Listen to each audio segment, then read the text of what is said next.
2012년 12월 20일 자정이 지나자 일부 사람들은 잠을 이루지 못했습니다. 그들은 통장 잔고를 확인하고 사랑하는 사람에게 마지막 연락을 남겼습니다. 지구 어딘가에선 지하 벙커 문을 걸어 잠그는 소리가 났습니다. 그리고 다음 날 아침, 세상은 아무 일도 없었다는 듯 조용히 밝아왔습니다. 이 이야기는 수천 킬로미터 떨어진 열대우림, 한때 찬란했던 문명의 심장부에서 시작됩니다. 지금으로부터 약 2000년 전, 마야인들은 인류 역사상 가장 정교한 달력 체계 중 하나를 만들어냈다고 알려져 있습니다. 그들의 달력은 단순히 날짜를 세는 도구가 아니었습니다. 우주의 순환과 시간의 거대한 흐름을 기록하는 방대한 계산 체계였습니다. 마야 달력 중에서도 장기력이라 불리는 체계는 약 5125년을 하나의 큰 주기로 삼는다고 알려져 있습니다. 이 주기의 끝이 서기로 환산하면 2012년 12월 21일에 해당한다는 해석이 등장했습니다. 그날이 단지 달력의 한 페이지가 넘어가는 것인지 아니면 어떤 거대한 전환점을 의미하는지 해석은 사람마다, 시대마다 엇갈렸습니다. 마야 달력의 끝이 종말과 연결되기 시작한 것은 1980년대로 거슬러 올라간다고 추정됩니다. 뉴에이지 사상가들과 일부 저술가들이 이 날짜에 신비로운 의미를 부여하기 시작했습니다.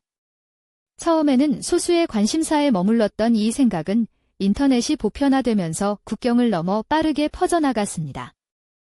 인터넷 포럼과 커뮤니티에는 수많은 증거들이 올라오기 시작했습니다.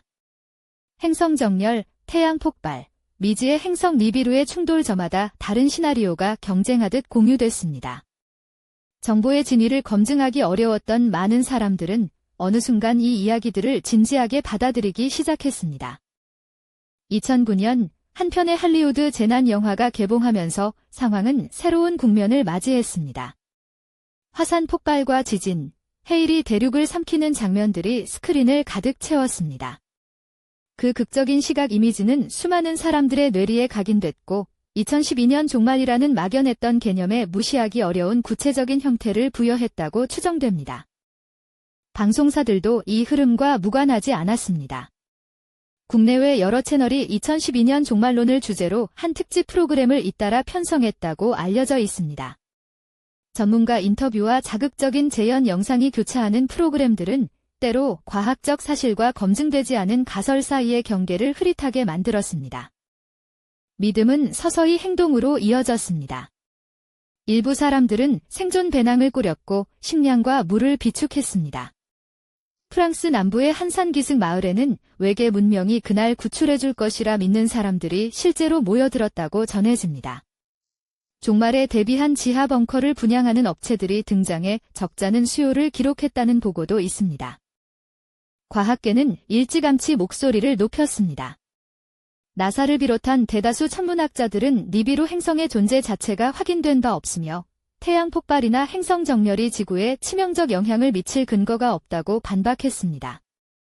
그러나 그 목소리는 소용돌이치는 공포의 물결 속에서 쉽게 묻혀버리곤 했습니다.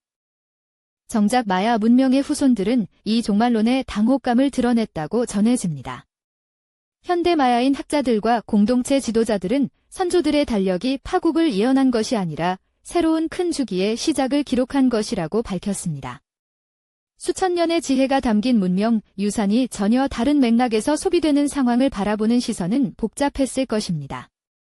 그렇다면 왜 수많은 사람들이 반박 증거가 분명히 존재하는 상황에서도 종말론을 받아들였을까요?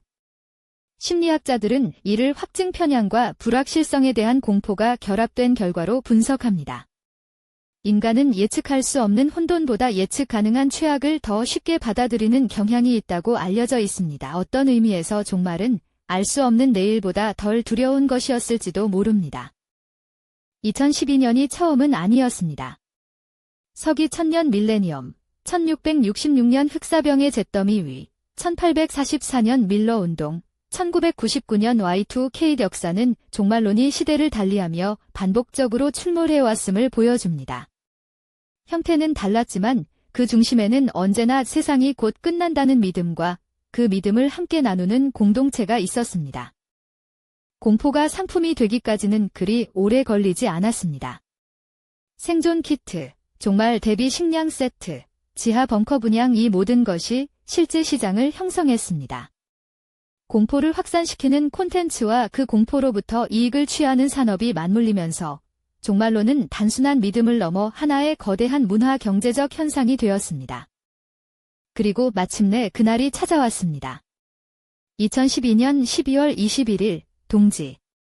하루는 어김없이 밝아왔고 해는 평소처럼 동쪽에서 떠올랐습니다. 니비루는 나타나지 않았고 대지진도 없었으며 어떤 천체 충돌의 징후도 관측되지 않았습니다.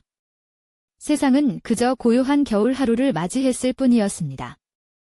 첫 번째 가설은 고역입니다. 마야 학자 다수는 장기력의 끝이 파국이 아닌 세주기의 시작이라고 설명합니다.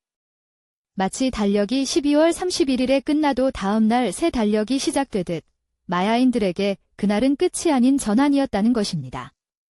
그렇다면 이 종말론 전체는 근본적인 오독 위에 세워진 셈이 됩니다. 그러나 왜 그 오독이 그토록 강력하게 퍼졌는지는 여전히 별도의 설명이 필요합니다. 두 번째 가설은 집단 불안의 투영입니다. 2012년은 2008년 금융위기의 여파가 채 가시지 않은 시기였고 기후위기와 정치적 불안이 겹쳐있던 때였습니다. 현실의 불안이 막연하고 거대한 종말이라는 서사를 통해 표출됐다는 분석이 있습니다. 어떤 의미에서 2012년 종말론은 당대의 두려움이 투사된 거울이었을지도 모릅니다. 하지만 이 가설만으로는 왜 하필 마야 달력이 그 그릇이 되었는지를 온전히 설명하기 어렵습니다. 세 번째 가설은 미디어와 산업이 공포를 증폭시켰다는 것입니다. 영화, 방송, 책, 온라인 커뮤니티 이 모든 채널이 동시에 같은 방향의 메시지를 쏟아냈을 때 개인이 그 흐름을 거스르기란 쉽지 않습니다. 그러나 이 가설 역시 한계를 가집니다.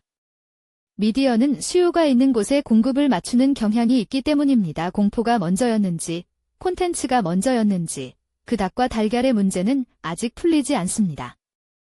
2012년 12월 21일은 지나갔습니다. 그러나 그날이 남긴 질문은 아직 답을 기다리고 있습니다. 왜 인간은 종말을 믿고 싶어 하는가?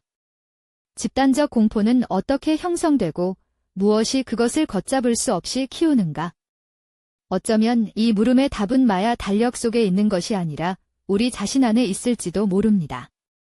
다음번 종말론이 어떤 형태로 찾아올지 역사는 그 답을 이미 여러 번 보여주었습니다.